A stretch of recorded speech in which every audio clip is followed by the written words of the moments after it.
I've been dreaming for working at Audi my whole life.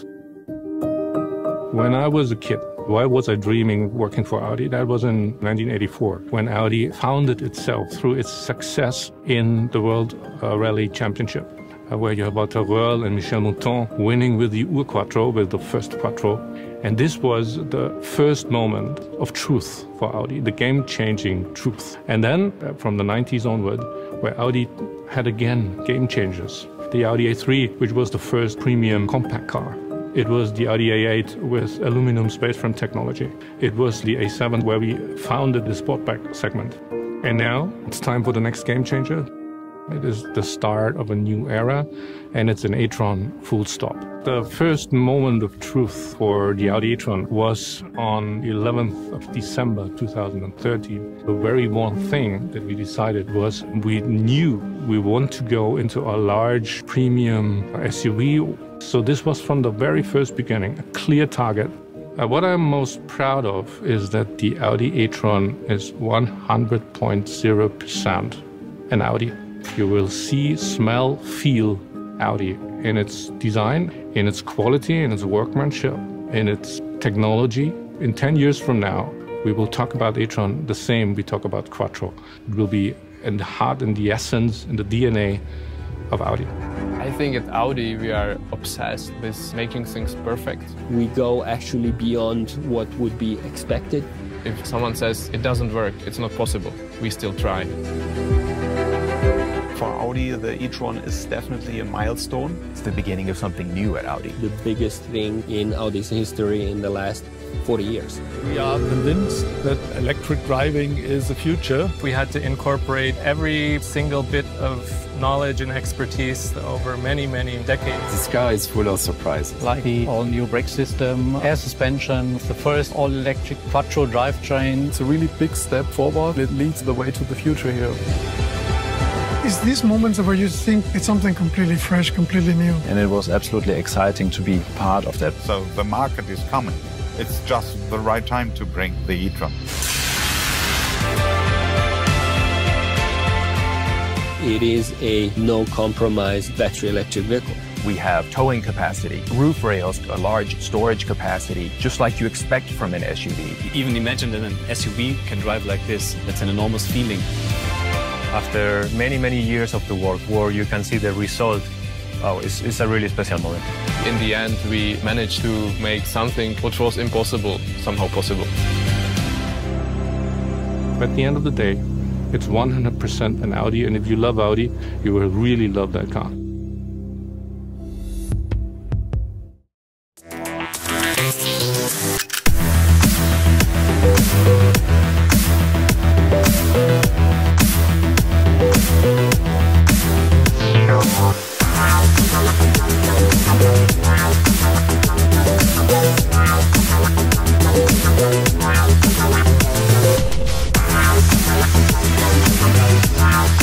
Tecnologia, sobre inovação, transformação digital. E abraçar o futuro com soluções inovadoras. Um momento para pensar sobre o futuro. Perspectivas para o ano e entender um pouquinho como é que o empresário de compras está vendo, quais são as dúvidas. Um evento em que você tem contato com novas ideias e ao mesmo tempo com pessoas que querem promover a mudança que a gente já está vivendo nos dias de hoje, principalmente na área de procurement.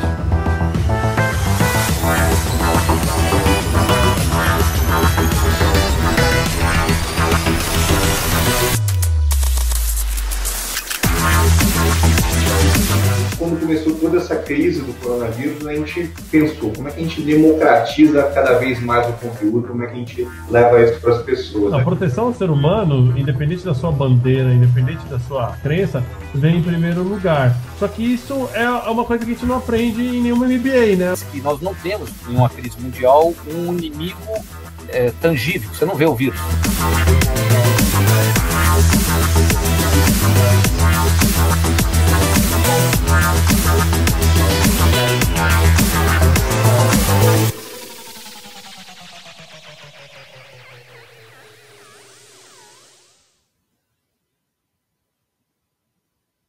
Olá, pessoal do LinkedIn. Sejam todos bem-vindos a mais uma live nessa Quinta-feira, 11h30 da manhã, um diazinho frio em todo o Brasil, pelo menos na parte sudeste aqui do Brasil.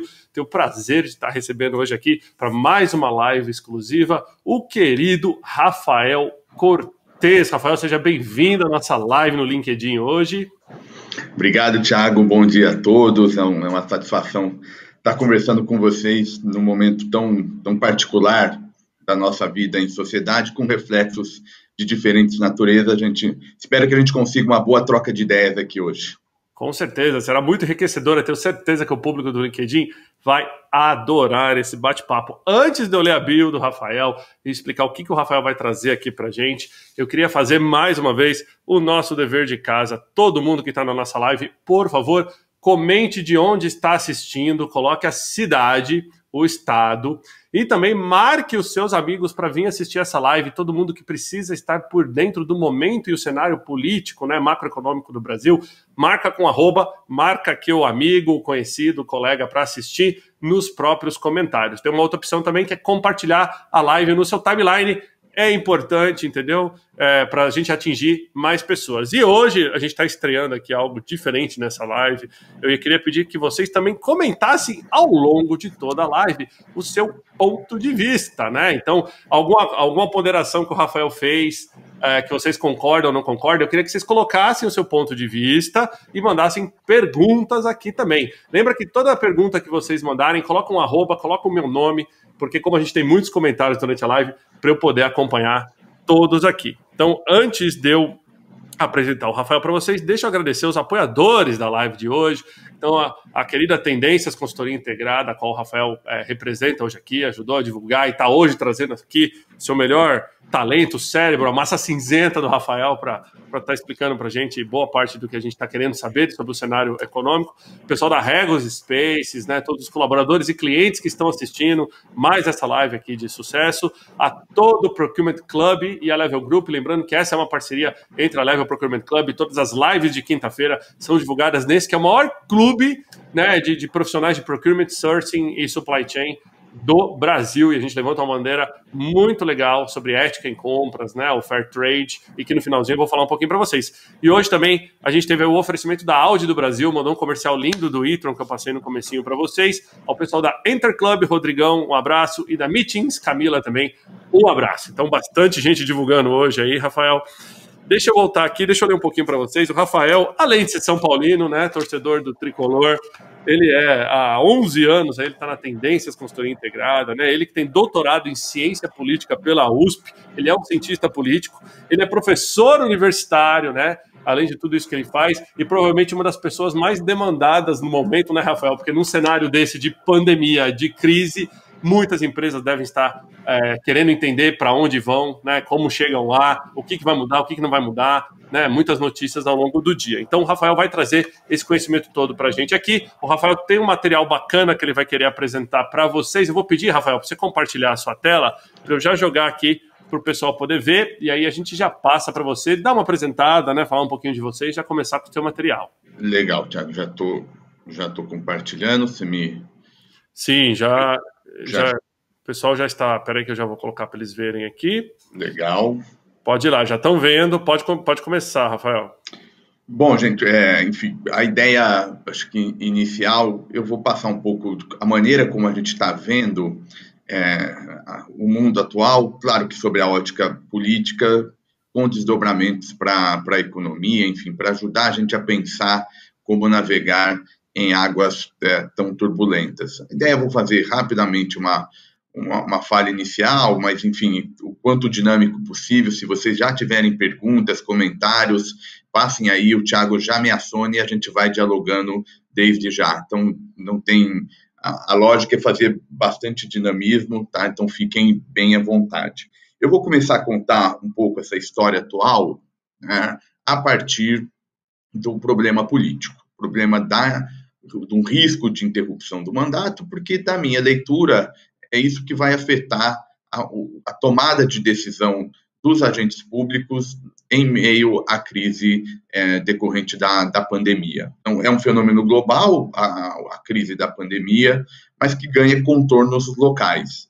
A particularidade brasileira é justamente essa chance de interrupção de mandato. É justamente a ocorrência dessa crise com possibilidade de mudança de transição de governo a partir de inquéritos presentes de ordem judicial. É isso que torna o Brasil distinto. Então, você tem o caso americano, que tem lá ano de eleição, também é politizado. Então, não é nenhum algo particular do Brasil ter dilemas políticos no momento em que a gente está atravessando todo esse processo. O que é particular é a chance de interrupção do mandato. Lá na Tendências, a gente atribui 40% de chance de interrupção do mandato, o que é bastante elevada, né, comparado aí com outras análises, a gente enxerga um número alto. E por que isso é importante? Porque é um risco tal que vai afetar toda a decisão que os tomadores vão fazer. A gente está vendo um problema sério nesse cenário, que é a falta de coordenação entre os entes, ou seja, Executivo Federal de um lado, governadores de outro, judicialização do cenário. Então, nesse sentido, fica muito difícil, né, a gente criar um plano de saída, um plano coerente, com duração no longo prazo, para enfrentar todo esse processo. Então, é uma longa cadeia causal. Começa na política, essa instabilidade vai dificultando a gente normalizar o cenário, essa dificuldade vai afetando a economia, o resultado desse choque para 2020 condiciona a maneira como a gente vai sair disso tudo. O que fica depois de passado toda essa turbulência. Tá? Então, esse é um ponto bem relevante para a gente conversar. E vocês estão acompanhando diuturnamente, né, notícias, especulações, depoimento, vazados, enfim, todo um barulho aí que estão afetando o dia a dia de vocês. Então, é um ambiente muito turbulento. Quem toma a decisão tem que olhar o seu próprio negócio, mas também olhar esse ambiente.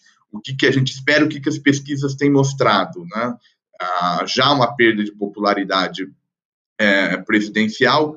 O ponto importante aqui, como vocês veem no gráfico à esquerda, né, o ótimo e bom está em torno de 27%, lá pela pesquisa da XP, e aqui é um dado interessante, né, porque é uma rejeição que aumenta muito, mas é uma rejeição que não é tanto às custas de quem apoia o governo, ou seja, ainda tem um patamar de popularidade razoavelmente elevado nesse momento. O que está acontecendo é um quadro de polarização, né, quando a gente pega essa diferença aqui, que era muito maior. O início do mandato, notem a curva azul muito mais forte, na crise, né, uma tendência aí, na verdade já vem de um bom tempo, mas se acentua agora. Então, é um cenário que é o suficientemente barulhento para afetar a tomada de decisão, mas com ainda alguma estabilidade em termos de popularidade, a despeito de todo esse cenário mais crítico que a gente está enfrentando. Até onde a gente acha que pode ir essa queda de popularidade, né? Eu tentei responder essa pergunta de uma maneira indireta. Contrapus algumas pesquisas depois da saída do ex-ministro Sérgio Moro do governo, para a gente tentar medir aquele eleitorado mais fiel, que eu julgo que possa ser o piso para essa queda da popularidade. Tem dois gráficos aqui, um perguntando quem fala a verdade, Moro ou Bolsonaro, e o outro, o efeito da saída do Moro em termos de combate à corrupção. O que eu quero destacar aqui? Em ambos os casos, na figura total, dá em torno de 20%. Então, 20% de pessoas que julgam que o presidente Bolsonaro está falando a verdade e 21% dizendo que o combate à corrupção vai melhorar com a saída do Moro. Eu faço uma leitura de que notem um patamar muito parecido nos dois casos, a despeito de serem perguntas diferentes, mas um patamar de chegada muito próximo. Eu imagino que esse em torno de 20% seja um piso que a gente tem em termos de possibilidade de redução da popularidade presidencial. Isso significa que não é trivial a interrupção do mandato agora, então a gente pode ter essa incerteza durando mais do que era importante para a gente conseguir responder de forma mais eficiente esse dilema, que começa com saúde pública, afeta a economia e, naturalmente, à sociedade. O que é fator de risco, né? O que acho que é importante para a gente olhar com cuidado, para entender a duração desse processo e para entender os condicionantes de política econômica lá na frente. Aqui é um gráfico que mede a média, né, que retrata a média de óbitos decorrente da Covid-19 por 1 milhão de pessoas. É uma média móvel para a gente tentar minimizar um pouco volatilidades diárias e efeitos sazonais. Eu destaquei alguns países aqui, né, para a gente conseguir contrastar com a curva brasileira, países que já estavam enfrentaram no começo desse processo um pico muito elevado, né? Itália, Espanha, França, os Estados Unidos. Né? Notem aqui que no início, né, desse processo, né, isso aqui são dias contados a partir do número de mortes confirmadas, e a gente vê que o mundo já começa com declínio dessas curvas, claro que num patamar muito elevado ainda, e o caso brasileiro uma outra tendência, né? A gente perdeu uma certa janela de ter uma lição de aprendizado, né? Porque chegou aqui com maior intensidade depois, e essa curva claramente é uma fonte de risco, e ela ajuda a entender parte desse problema político. Então, uma forma como o presidente resolveu responder a esse cenário foi, de alguma maneira, socializar essas perdas. Então, são críticas constantes aos governadores, que, por sua vez, são eles que têm o poder de definir as políticas de contraposição à Covid-19, no tocante a isolamento social. Então, a gente vem diuturnamente o Executivo Federal puxando de um lado, governadores sinalizando caminhar para o outro lado. O próprio Supremo já definiu essa autoridade dos entes subnacionais, então dificilmente nós vamos criar um programa mais coerente. Como a política ainda não entrou de forma eficiente, né, a gente está discutindo conflito, crise, ruptura, só esses termos que não sinalizam construção mais coerente, essa é uma fonte de risco importante. Olhando para frente, qual que acho que é a particularidade desse atual momento? Né? O que tem de diferente? Né? A gente está discutindo interrupção do mandato, mas a gente já teve isso pelo menos 2 vezes desde a Constituição de 88. O que eu acho que é importante? É a gente notar que o foco agora da crise não é nem a relação do Executivo com o Legislativo, mas é uma crise que tem nas instituições de controle o seu protagonismo. Então, é essa relação entre Supremo, Procuradoria-Geral da República e Polícia Federal que, digamos, ela é a fonte principal de um problema político mais agudo. Então, não é por um acaso que a gente tem que olhar, por exemplo, o papel da Procuradoria-Geral da República. Né? A tendência agora, os próximos passos, é o inquérito Bolsonaro versus Moro, que é o que tem maior destaque nesse momento. É o Procurador-Geral da República que vai decidir se ele segue ou não, se faz uma denúncia formal contra o presidente, ou se ele coloca na gaveta e não dá prosseguimento a essa investigação em particular. Vale aqui uma pausa, porque todo mundo fica perguntando quais são os próximos passos, o que a gente pode esperar. Então, fundamentalmente, a Procuradoria-Geral da República é ela que faz o canal entre o mundo jurídico e a questão política. Né? Se os elementos encontrados nesses materiais sugerirem ao procurador Augusto Aras a abertura de uma ação penal, ele faz esse movimento e, em algum momento, isso vai chegar na Câmara, que vai precisar autorizar por 2/3 a continuidade do processo. Se for uma acusação de um crime comum que, eventualmente, o presidente tenha desenhado, tenha cometido, o Supremo é que julga. Se for o tal do crime de responsabilidade, que está lá no artigo 86 da Constituição, que vocês estão acompanhando direto, né, em função dessa conjuntura, o artigo 86 são os crimes de responsabilidades que dão base, eventualmente, para um processo de impeachment. Aí, nesse caso, o Senado é que julga. Né? Lembrem lá, 2/3 de apoio para essas teses. Então, no fundo, o governo precisa garantir 1/3 só para evitar maiores riscos. Tá? Na minha leitura, a eventual divulgação total do vídeo da reunião do 22 de abril, né, a reunião que tem sido objeto aí de celeuma política, dificultaria o procurador, nesse momento, já encerrar investigações. Então, a tendência é que a gente ainda tenha um processo de montagem dessas evidências maior e aí condicionando todo esse processo que a gente está conversando aqui.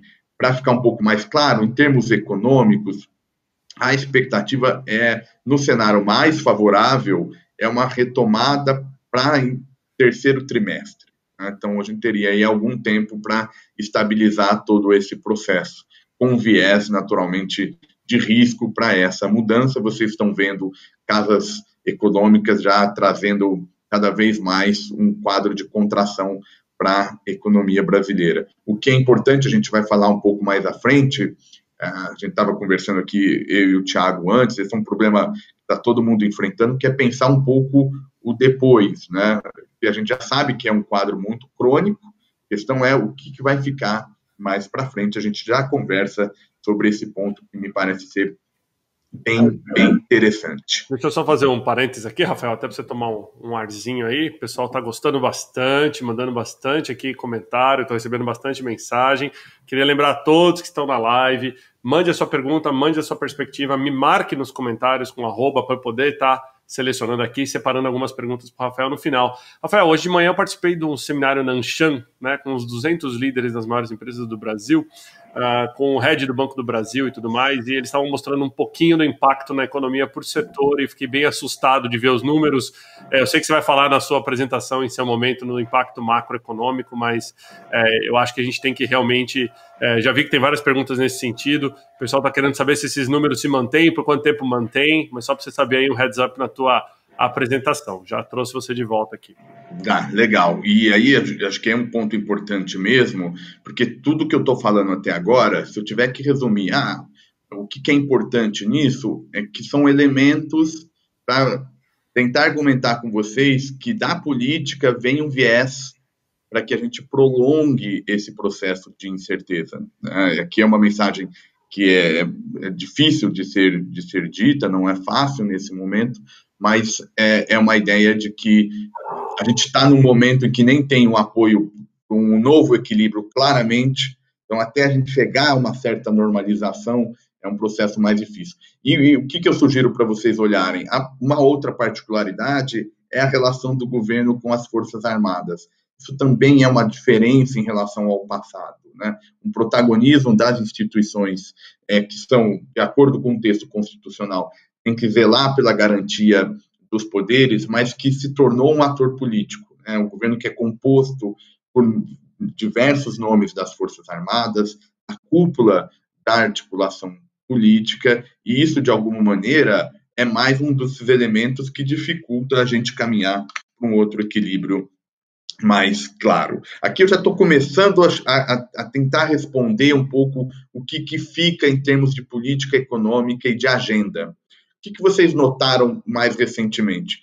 Um governo que era minoritário, um governo que fez a escolha de não formar uma coalizão, fez lá, ou está tentando fazer, uma ponte com o que a gente chama popularmente de centrão, que na verdade são partidos que não têm reputação. E ao não ter uma reputação consolidada, eles podem se mexer da oposição para o governo ou vice-versa de forma mais rápida, porque ninguém está observando, não há uma cara desse tal do centrão. Mas, de todo modo, é um movimento em que o presidente parece querer voltar para o tal do presidencialismo de coalizão. Quando a gente tinha um governo minoritário, a agenda não era do executivo, não tinha coordenação. Isso resultou em algumas derrotas legislativas de algumas medidas provisórias. O próprio presidente reclamou dessas derrotas, que o Congresso não julgava essas medidas. E ele está caminhando para o tal do presidencialismo de coalizão. A gente ainda tem muito a aprender nesse cenário, mas não há dúvida que é uma outra relação. Até porque o risco de proteção do mandato era alto, ele necessitou de fazer esse movimento para minimizar o resultado dessa tensão. E aí a pergunta que fica, é uma coalizão que vai ajudar ou vai atrapalhar a economia? Como é que a gente pensa esse movimento político à luz da agenda econômica. Me parece que o canal para esse movimento é pensarmos a questão fiscal. É ela que vai determinar um pouco o preço dos ativos brasileiros. Eu já mostro alguns gráficos para vocês entenderem que, de fato, tem um problema local que vale a pena a gente olhar. Mas, basicamente, para 2021, o risco é a gente chegar num cenário com uma dívida pública muito elevada, e é um gasto que tem que ser feito novamente para 2020, naturalmente, seja nas famílias, seja para as firmas. Então, há essa necessidade de expansão do gasto público, isso está dado. A questão um pouco é para frente, quando chegar a parte do quem vai pagar a conta e como a gente vai pagar essa conta. Para 2021, a gente tem emenda do teto, a regra de ouro, que é aquela regra que permite endividar só para fazer gasto com investimento, não pode fazer dívida para despesa corrente, e meta de primário definida pela Lei de Responsabilidade Fiscal. Ora, no Congresso já tem um projeto dizendo que a meta de primário vai ser flexível. A regra de ouro ela já não está mais valendo porque eles encontraram uma saída do crédito extraordinário. Então, também já não está valendo. Resta um pouco o status da emenda do teto. Por que eu estou dizendo isso? Porque isso vai, de alguma maneira, precificar os ativos brasileiros no futuro. Um primeiro ponto é notar que a percepção da política econômica é que o Brasil está no caminho errado. Notem que isso foi aparecendo ao longo de 2020. Então, antes tinha uma ideia de que o Brasil estava na direção correta, com as reformas, e que agora, a partir desse desdobramento da Covid, virou um pouco esse jogo. Ou seja, a força política da agenda econômica mais reformista vai diminuir no cenário pós-Covid-19, quando a gente vai precisar começar a pensar em pagar a conta em relação a esse expansionismo. E aqui começa a parte mais interessante. Vocês estão vendo cada vez o dólar derretendo, um movimento de forte desvalorização.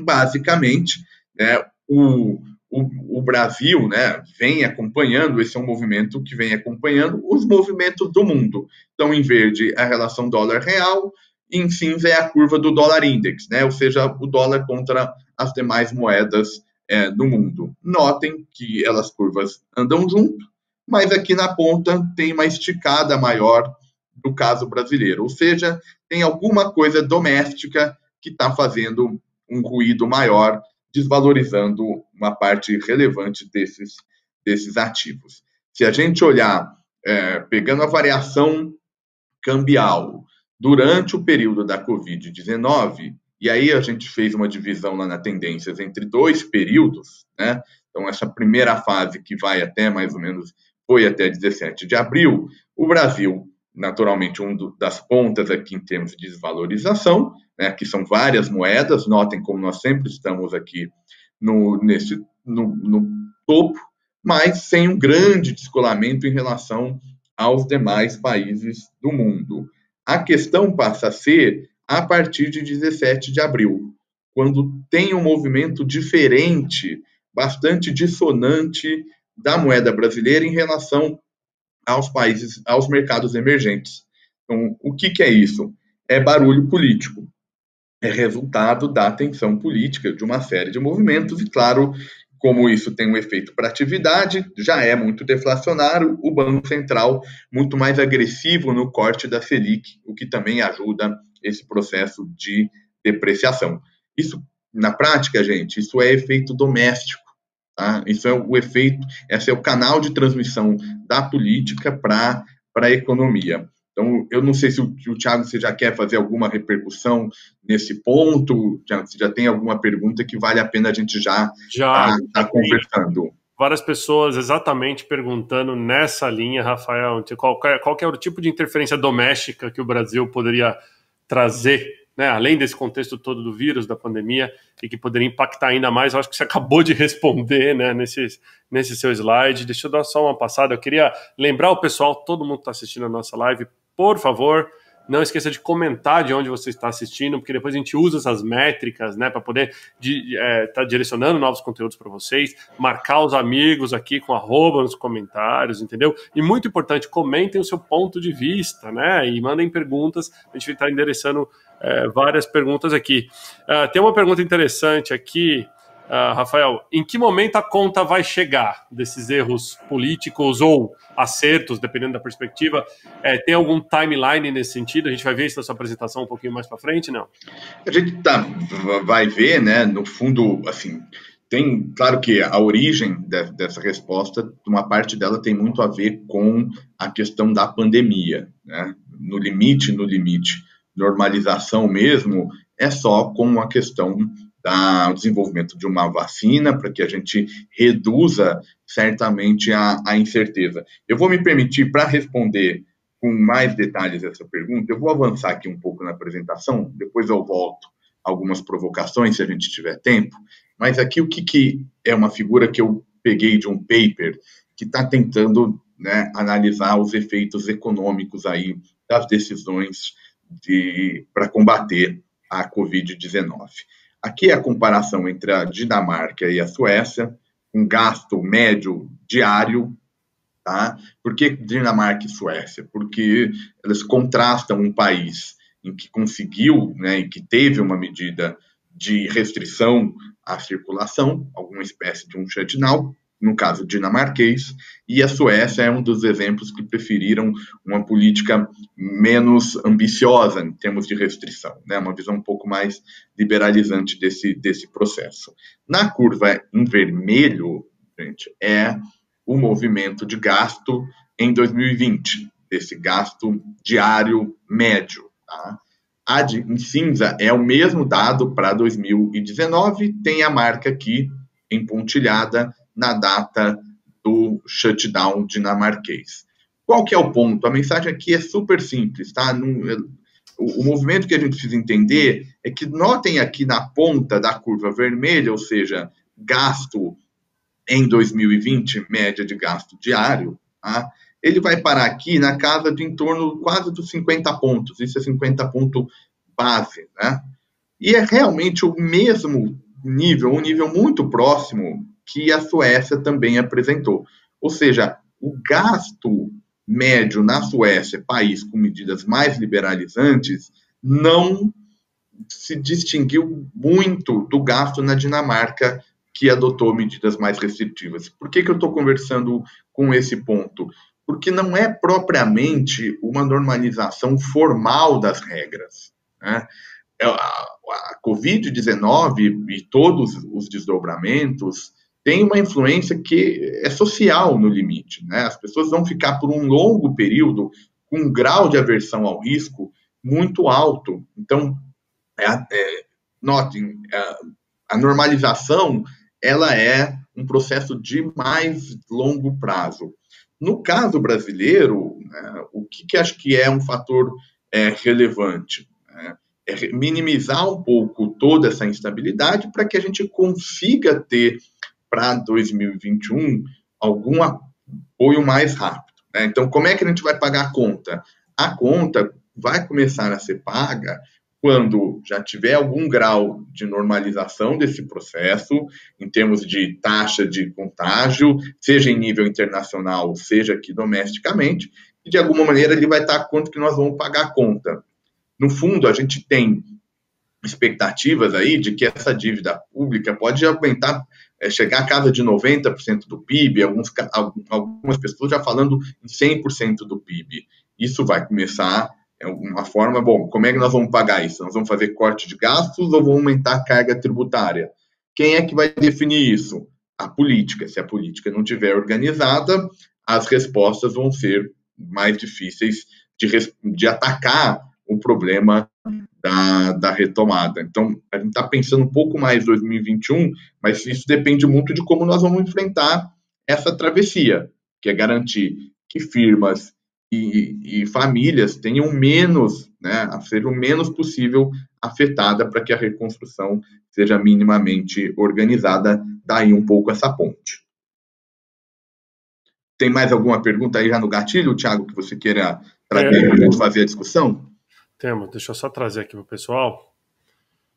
Bom, a gente teve algumas perguntas aqui do Afrânio Haag, que é diretor de Supply Chain e Infraestrutura do Grupo Fleury. Aliás, parabéns, Afrânio, aí, pelo combate à pandemia, né, por parte do Fleury, todo o apoio da área médica aí. Qual o teto previsto para o dólar? Né, eu acho que essa é uma pergunta que precisa de uma bola de cristal, caso você tenha uma aí guardada. Uma outra pergunta aqui do Egídio Barbosa de Oliveira, o Egídio que sempre participa ativamente nas nossas lives aqui, se essa taxa de câmbio mais alta vai alavancar ao menos o processo de industrialização no Brasil devido à alta exportação que vem na sequência. Legal, Afrânio, Egídio, obrigado. Eu incentivo aí, não só perguntas, críticas, comentários, enfim, a interação tem que ser o mais dinâmica possível. Vamos lá, para teto do dólar, não há, assim, não há por duas razões, né? Tem uma razão, um motivo mais econômico por trás, ainda há espaço para eventuais cortes na taxa Selic, enfim, a crise está se mostrando claramente deflacionária. A ideia inicial é que o principal canal seria um choque de oferta, né? Então, um choque de oferta por conta de crise nas cadeias globais de produção, fechamento de fábricas, enfim, se daria fundamentalmente por um choque de oferta. Se fosse só um choque de oferta, não era claro que seria deflacionário todo esse processo, porque você poderia começar um cenário de escassez de bem, no limite até o que a gente chama de estagflação, né? Sem crescimento, mas com inflação alta, mas essa primeira fase, digamos, já foi suficiente para mostrar que tem um problema de demanda também por trás. E aí, com um problema de demanda, a tendência é realmente uma inflação bem abaixo da meta, e isso facilitando a tarefa do Banco Central de fazer um corte mais agressivo na taxa Selic. O corte mais agressivo na Selic significa desvalorização do câmbio, né? O ajuda a impulsionar esse movimento de desvalorização.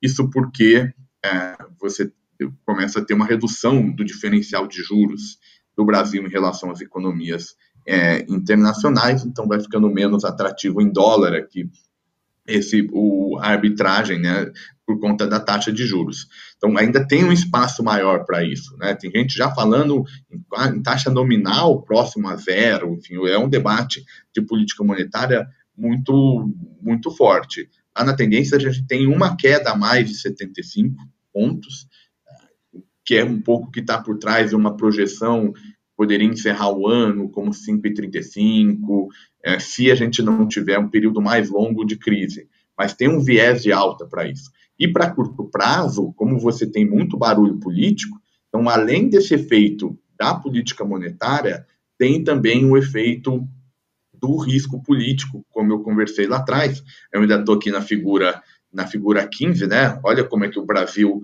desvaloriza muito mais nesse período comparado com qualquer outra moeda do mundo. Então, significa que a gente pode estar vendo aí o dólar romper a casa dos R$6 tranquilamente. Então, e aí o grau da volta depende dessas mudanças políticas que eu conversei com vocês e que, por hora, o cenário não é muito positivo. Vamos imaginar, por exemplo, que o Procurador-Geral da República, de fato, faça uma denúncia em relação ao presidente. Isso é incerteza, a incerteza entra nesse choque, esse câmbio ainda deve andar. E aí, para pegando, então, esse movimento de câmbio, pensando aí na pergunta do Egídio, potencialmente, o câmbio é sempre bom para o setor exportador, né? Mas como a gente tem um mundo também muito delicado do ponto de vista não só econômico, mas do ponto de vista geopolítico, né? Esse é um tema que a gente também pode conversar, né? China, Estados Unidos, esse realinhamento global. Então, todo esse cenário internacional, ele retira um pouco de demanda para esses produtos, mesmo com esse câmbio mais depreciado. É claro que em China se recuperando mais rápido, se a Ásia sair mais rápido desse processo, alguns setores que são expostos à China podem realmente ter um efeito de se recuperar mais rápido. Então, setorialmente, é possível que a gente veja esse efeito. Do ponto de vista macroeconômico, não necessariamente vai ser o canal suficiente, necessário certamente, mas suficiente para trazer um movimento de mais alta em 2021. Então, por hora, há uma tendência realmente de perda de bem-estar, né, que a Covid trouxe. Né? Dificilmente a gente recupera em 2021, a final de 2021, o patamar que a gente tinha pré-crise da Covid. Olha, deixa eu aproveitar, Rafael, até para você tomar um fôlego. Faz só um favor para mim, para de compartilhar a sua tela, que eu vou trazer as perguntas que foram enviadas para a gente por vídeo, né? Pessoal que participa bastante aí, a gente começa a divulgação das lives, é sempre um sucesso, o pessoal manda a pergunta por vídeo antes, então eu vou trazer elas aqui para você poder responder. Eu vou começar com a pergunta do André, o André que é um dos membros do Procurement Club. Deixa eu só jogar a pergunta do André aqui para todo mundo ver. Vamos lá. Aí eu já te dou o play. Bom dia, Thiago. Bom dia, Rafael. Tudo bem? Prazer, Rafael, ter você aqui com a gente no Procurement Club hoje. A pergunta que eu queria fazer para você é a seguinte.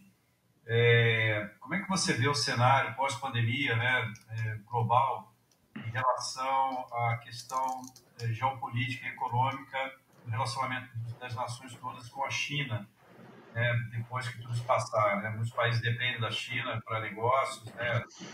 E como você enxerga isso no futuro? Se isso se mantém ou se vai haver alguma modificação aí da questão econômica e geopolítica envolvendo a China também? Um abraço. Legal, obrigado, André, pela pergunta. A satisfação é minha e não vejo com tendências positivas, não. Por duas razões fundamentais. Se tem um movimento muito forte de mudança na postura dos Estados Unidos e da própria China.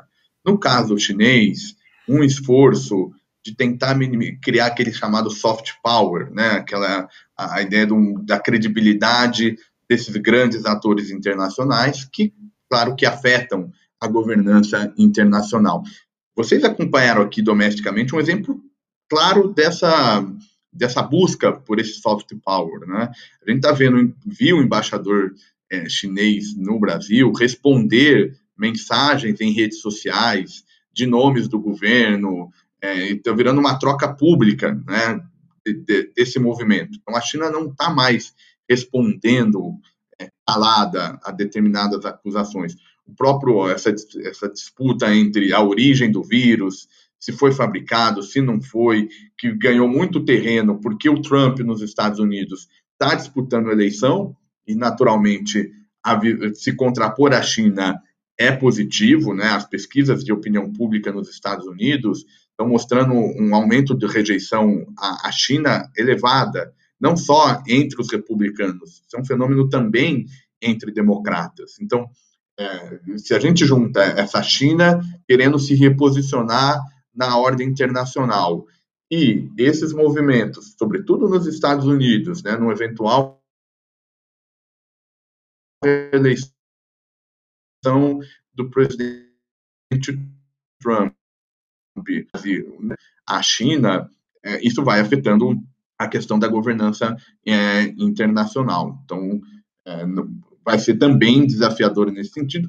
Notem que era um problema que a gente já estava discutindo antes da Covid-19. Rafael, me dá só um minutinho, a gente tem um pequeno coisa aqui só para... Não, cortou bem nessa hora, acontece de vez em quando. Pessoal do LinkedIn, estamos de volta. Pode ser que vocês tiveram um pequeno corte aí, mas o que acontece é que no próprio LinkedIn houve uma mensagem de erro aqui. Eu recebi essa mensagem de erro e reabri a live. Então pode ser que vocês tenham que reconectar na live, né? Então o pessoal que está chegando agora é a continuação da live que nós estávamos com o Rafael. O Rafael estava dando uma aula aqui sobre o momento atual e a gente estava respondendo a uma pergunta. Então, Rafael, a gente pode retomar já a partir daqui. Eu só vou pedir para o pessoal, se caso vocês não estejam ainda conectados, lembra de comentar aqui, né, de onde são e tudo mais. Mas eu acredito que a conexão continuou normal. Pode ir aí, Rafael.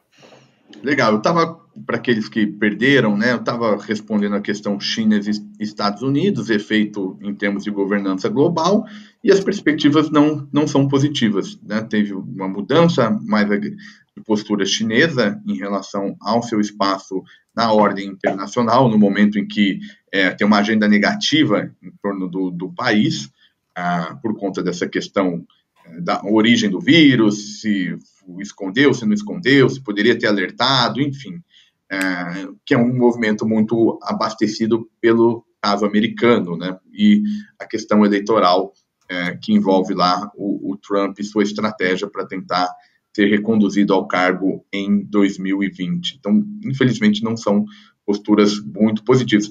Tanto é que um dos riscos que está todo mundo aí meio receoso com a divulgação da reunião do 22 de abril tem também um pouco a ver com essa questão de quem que é o responsável pela Covid-19. Bom, eu queria aproveitar, então, trazer aqui mais uma pergunta. A gente recebeu uma pergunta aqui, deixa eu botar ali para o pessoal ver. Só um minutinho. A pergunta do Douglas. Rio de Janeiro, deixa eu play. Fala, Tiago. Bom dia, Rafael. Tudo bem? Seguinte, sabemos que a economia deste ano simplesmente travou, né? Não vai ser mais das melhores. Mas o que a gente pode esperar para os próximos 2 anos no que se refere às decisões político-econômicas para a geração de emprego e renda do nosso país e já pensando também no ano de eleição presidencial? Um abraço, Thiago. Obrigado. Legal, obrigado pela pergunta. Agora é aquele momento que os economistas e os analistas de risco eles trazem a caixinha aí de letrinhas de como que vai ser o formato da recuperação, né? Tem as mais famosas em V, né, com uma recuperação, digamos, proporcional no curto prazo, né, caiu 3%, recupera já 3% no ano seguinte, então o formato em V, e aí começam outros formatos. O formato em U, você tem uma queda muito forte, um longo período de estagnação, depois, posteriormente, uma retomada mais rápida. Só para ficar um pouco nas mais famosas. Eu imagino que o Brasil e outros países do mundo, mas falando na economia brasileira, que a gente esteja se distanciando dessa recuperação em V. Né? Acho que a gente está caminhando aí entre alguma coisa num formato em U ou, digamos, num L torto, né? Que você tenha já, de fato, para 2021, uma retomada, mas com um grau de inclinação menos acentuado. Tá? Isso por conta desses movimentos que a gente mencionou. Tá? Você tem um risco de 2020, no momento do pagar a conta, não ter um ambiente político para fazer escolhas mais eficientes. Tá?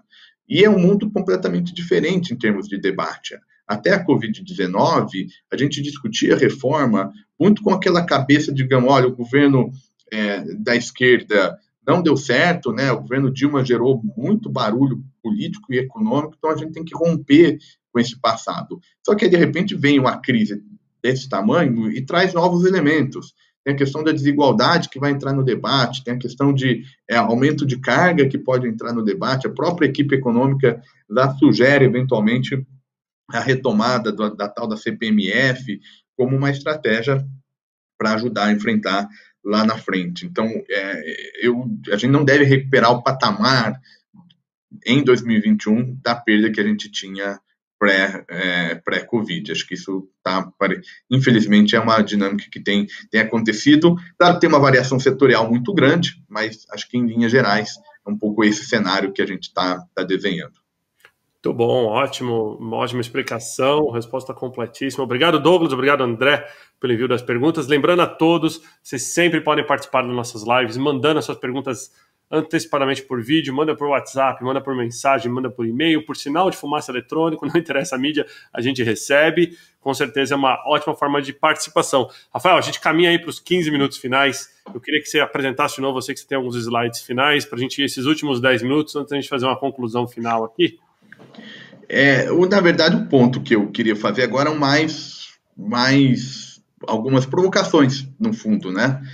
para a gente pensar esse futuro, né? Que política, economia e sociedade, porque tem uma parcela disso tudo, né, que faz essa ponte. Então, que provocações que eu vou sugerir aqui para vocês, né? Agora, quando a gente olha para frente, tem um grau de incerteza muito grande, então eu acho sempre interessante a gente fazer essas especulações, as provocações, com base em questões mais estruturais, né? Digamos, no ponto de partida que nós vamos pensar esse mundo, né? Se a Covid-19 mudou negócio, mudou economia, mas mudou a partir de que princípio, né? De que ponto de partida? E aí algumas provocações, né? Aqui peguei índices de liberdade econômica e cruzei com índices de competitividade, né? A gente vê que tem uma relação super positiva entre esses dois elementos, né? Então, mais liberdade econômica está mais associado à competitividade, né? No caso aqui, a liberdade econômica da Fundação Heritage e o índice de competitividade do Banco Mundial, tá? E a gente vê essa curva positiva, ou seja, estava um pouco nessa direção. Só que é um ambiente que precisa da política, né? A liberalização precisa de política para como você vai construir isso, sobretudo ainda num cenário em que eventualmente a gente vai ter novas ondas de restrições à livre circulação por conta de efeito de pandemia. Uma outra forma de provocá-los é notar que, olha como é difícil romper com o passado, né? Aqui eu cruzei PIB per capita em 50 e o PIB per capita em 2016, para a gente ver um pouco quanto o passado vai determinando o nosso futuro, tá? E aqui tem, no quadrante abaixo do gráfico, se vocês notarem, tem uma série de países que não dá nem para ver um nome aqui, mas a ideia nem é identificar um por um, mas dizendo, olha, isso aqui é gente que não era pobre no passado e continua um país pobre aqui no futuro, né? Assim, mais recentemente. Então, é muito difícil sair desse cenário aqui. Quem consegue vir para cá são exceções, né? Então, aqui você tem mais pobre, começam a transitar para a renda mais média e vai levando esse ponto. Aqui em 50, a gente tem alguns casos europeus, por exemplo, Itália, Espanha, estão muito afetados aqui no pós-guerra, né? Por isso que o nível deles está até um pouco mais baixo. Mas, de todo modo, eu vejo como é que é difícil romper o passado, tá? Então, será que a Covid-19, a gente está conversando assim, vai ser um processo de ruptura, um divisor de águas em que a gente pode aprender com os erros e, a partir desse choque, construir políticas mais virtuosas para o desenvolvimento, né? Não é certamente uma tarefa fácil. A figura vai um pouco nessa direção. Olha que curioso também. Isso aqui é um índice de fragilidade do Estado e grau de competitividade. Notem que a curva aqui é negativa, né? Então, menos frágil significa maior competitividade. Aqui está a Alemanha, está a Holanda, a Bélgica, Portugal, Japão, Coreia do Sul, Inglaterra, estão todos aqui nesse quadrante. Aqui, países em que o Estado é muito fraco. Então, a gente tem essa contraposição ainda entre Estado e economia, que não faz sentido empírico, né? Então, também garantir a preservação da democracia nesse quadro é essencial, tá? Então, essa é um pouco das provocações que eu queria conversar com vocês, e aí a gente amarra se tiver mais perguntas para a gente recuperar agora nessa fase de bate-papo. Qual que é a ideia? Nós vamos ter um desafio vindo da Covid, de recuperar a economia, e nós não vamos fazer isso sem minimizar as questões políticas, né? E, estruturalmente, isso já era um desafio, e a Covid-19, então, pode ser uma oportunidade, uma janela de oportunidade para repensar, ou, na verdade, vai apenas acentuar aquelas figuras pouco atraentes ali para quem é um país que está tentando se desenvolver. Muito bom, ótimo. Grandes pontos aí no final. Eu vou pedir, antes do Rafael falar um pouquinho aqui da Tendências e deixar os contatos lá da Tendência, Eu queria lembrar a todos que estão na nossa live, todo mundo que está conectado, de comentar o seu ponto de vista de tudo aqui que o Rafael falou. A gente queria ouvir. Queria lembrar para vocês que a live do LinkedIn, diferentemente de outra plataforma, ela não morre quando a live acaba. Ao contrário, a discussão continua ativa. Tanto eu quanto o Rafael, a Marina também, que nos apoia aqui, vamos estar entrando nos comentários e depois estar interagindo com as pessoas. Então, se tiverem perguntas, não se preocupem, mesmo que a gente esteja aí quase que na reta final da live, a gente ainda consegue estar respondendo depois aqui no offline, né? Então, é bem bacana essa funcionalidade do LinkedIn. Muito importante saber como é que vocês olham para isso tudo. Antes, então, também de agradecer ao Rafael, pedir para ele passar os contatos da tendência, deixa eu aproveitar aqui, Rafael, fazer o deverzinho de casa e divulgar as próximas lives, né? Por que não? Então, semana que vem, a nossa live de quinta-feira vai ser uma live muito especial também. Eu vou estar aqui com o querido Márcio, que é CEO e fundador da Netshoes, né? Márcio Kunriwan, que eu acho que eu pronunciei certo sobre o sobrenome dele aqui. Tomara que sim, senão ele já vai me puxar a orelha. Mas ele vai estar aqui para falar do futuro do mercado do e-commerce. Então, fundador da Netshoes, quinta-feira da semana que vem, 11h30 da manhã. E, pessoal, ontem eu fiz uma live que foi super bacana. Ontem eu trouxe o pessoal da Ducati para falar do lançamento de uma moto e eu resolvi convidar o presidente da Ducati para fazer uma live aqui especial, segunda-feira, dia 18. A gente vai falar do futuro do mercado duas rodas. Para quem não sabe, o Brasil é um dos principais mercados no mundo quando o assunto é motocicleta. Não mexe só com a paixão, é uma questão funcional, mobilidade urbana, etc. e tal. E o Diego Borghi vai estar aqui com a gente, segunda-feira, 11h30. Então, o presidente da Ducati vai estar falando do futuro do mercado duas rodas. Tem bastante coisa interessante. Eu tenho certeza que todos vocês vão gostar bastante. Então, estou colocando aí a chamada da live de segunda-feira também, né, para vocês, para poderem acompanhar. E aí, Rafael, queria que você, se você me permite, queria que você falasse um pouquinho para o pessoal da Tendência, consultoria, como é que eles podem entrar em contato contigo aí. Legal.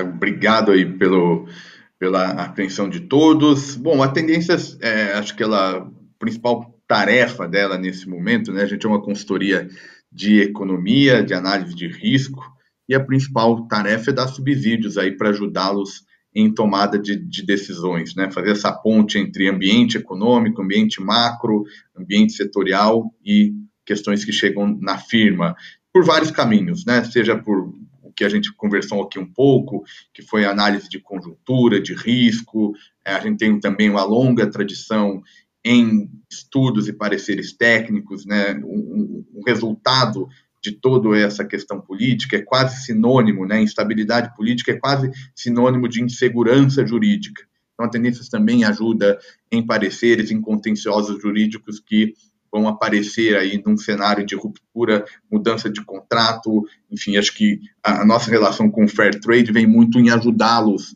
a fazer reestruturações e ajudá-los a precificar, né, num ambiente novo, está todo mundo aí tentando entender. Vocês têm lá meu e-mail no início da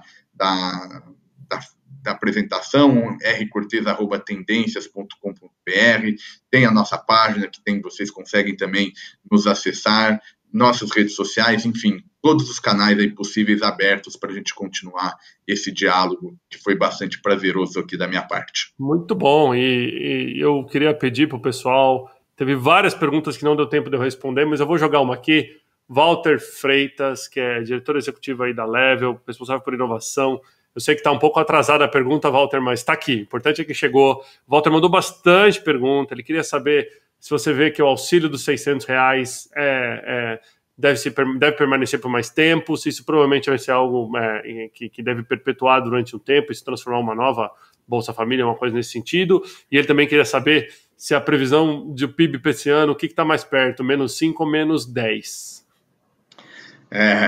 Walter, obrigado pelo. Tomara, primeiro, em algum momento a gente tem que largar um pouco o realismo de lado e fazer um pouquinho de torcida aí, né? Tomara que o -5, mas vamos lá. Eu acho que a tendência pelo menos ao longo de 2020, uma extensão do atual período, né, de ajuda para transferência básica, né? Já tem algum sinal aí de que as medidas de lockdown ou parecidas nessa direção vão se estender, por exemplo, São Paulo estava discutindo para início de maio uma flexibilização, agora já até fez ao longo de maio e eventualmente abriu as portas para mais aguda ainda essas medidas. Então, isso na prática vai ter pressão para fazer esse movimento.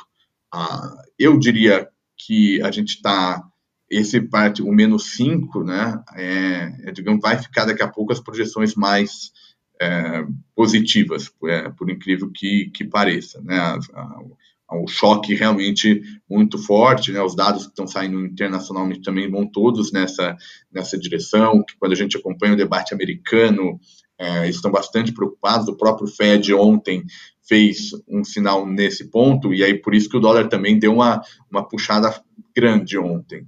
Então, acho que a gente vai nessa direção, mas, novamente, eu acho que o mais importante é as bases para a retomada em termos de ambiente político serem minimamente organizadas para que a gente tome melhores decisões lá na frente. Muito bom, muito esclarecedor. Rafael, de coração, obrigado por estar hoje aqui na LinkedIn Live, né? Mais uma super transmissão ao vivo, né? Quem sabe faz ao vivo. O Rafael trouxe aí toda essa massa cinzenta pra gente, que tem conhecimento super bacana sobre aquilo que as pessoas têm medo, né? Tabu, falar, eu não falo de política, eu não falo disso, não falo daquilo, eu não quero polemizar. E a gente conseguiu trazer uma discussão de alto nível para cá. O Rafael engrandeceu, com certeza, a quinta-feira de todos que nos acompanham. Queria mais uma vez agradecer todo mundo que ficou aí na live, mandou os comentários, lembrar vocês, quem está entrando agora na live, eu estou acompanhando que tem gente entrando ainda na live, isso é legal do LinkedIn, o LinkedIn deixa com que as pessoas entrem na live a qualquer momento e possam assistir de novo, comente de onde você está assistindo, né? Marque os amigos no comentário para poder chamar as pessoas aqui para assistir a nossa live também, e eu recebi bastante mensagem aqui pedindo para a gente passar de novo o vídeo que a gente passou na abertura, o pessoal gostou, muitas pessoas talvez não tiveram tempo de ver, então eu vou passar a mesma entrada, tá, pessoal, nesses últimos 5 minutos da live. Queria agradecer de coração mais uma vez o Rafael, pedir pro Rafael desconectar lá, que eu vou jogar o vídeo aqui. Rafael, obrigado, hein? Imagina, eu que agradeço e fico à disposição de vocês. Um abraço. Valeu. Tchau, tchau.